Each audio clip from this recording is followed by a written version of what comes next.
सिखों के 90वें गुरु गुरु तेग बहादुर ने अपने समुदाय के लोगों के लिए अपना जीवन बलिदान कर दिया। गुरु तेग बहादुर को अक्सर हिंद की चादर कहा जाता है, जिसका अर्थ है भारत की ढाल।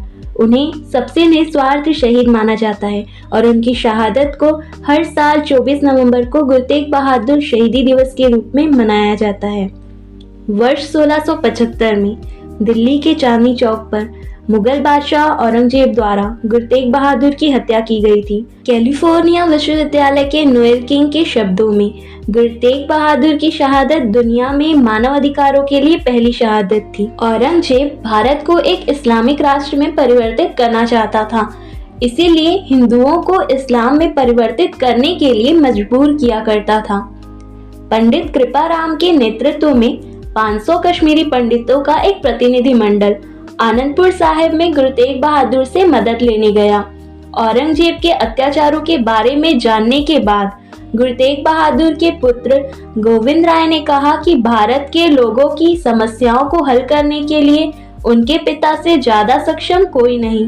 गुरु तेग बहादुर को एहसास हुआ कि उनका बेटा अब गुरु की गद्दी लेने के लिए तैयार है और इसीलिए एक दूसरा विचार दिए बिना उन्होंने पंडितों से औरंगजेब को यह बताने के लिए कहा कि अगर वह गुरुजी को इस्लाम में परिवर्तित करने में सक्षम है तो हर कोई इस नियम का पालन करेगा। गुरु तेग बहादुर को तब क्रूर शासक के सामने गिरफ्तार कर लिया गया और इस्लाम स्वीकार करने से मना करने पर गुरुजी और उनके अनुयायियों को 5 दिनों तक शारीरिक यातनाएं दी गई।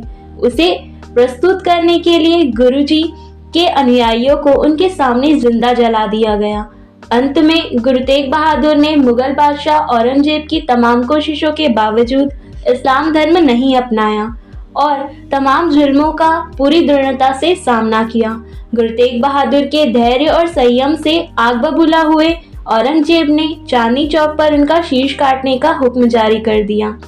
वह 24 नवंबर 1675 का दिन था जब गुरु तेग बहादुर ने धर्म की रक्षा के लिए अपना बलिदान दिया। दिल्ली में स्थित गुरुद्वारा शीशगंज साहिब और गुरुद्वारा रकाबगंज साहिब उनके प्राणदंड और दाह संस्कार के स्थल हैं। साल 1665 में उन्होंने आनंदपुर साहिब शहर बनाया और बसाया। वह गुरुबाणी, धर्म ग्रंथों के साथ साथ शस्त्रों और घुड़सवारी में भी प्रवीण थे। उन्होंने 115 शब्द भी लिखे जो अब पवित्र गुरु ग्रंथ साहिब का हिस्सा हैं। गुरु तेग बहादुर जहां भी गए स्थानीय लोगों के लिए सामुदायिक रसोई और कुएं स्थापित किए। गुरु तेग बहादुर को लोगों की निस्वार्थ सेवा के लिए याद किया जाता है।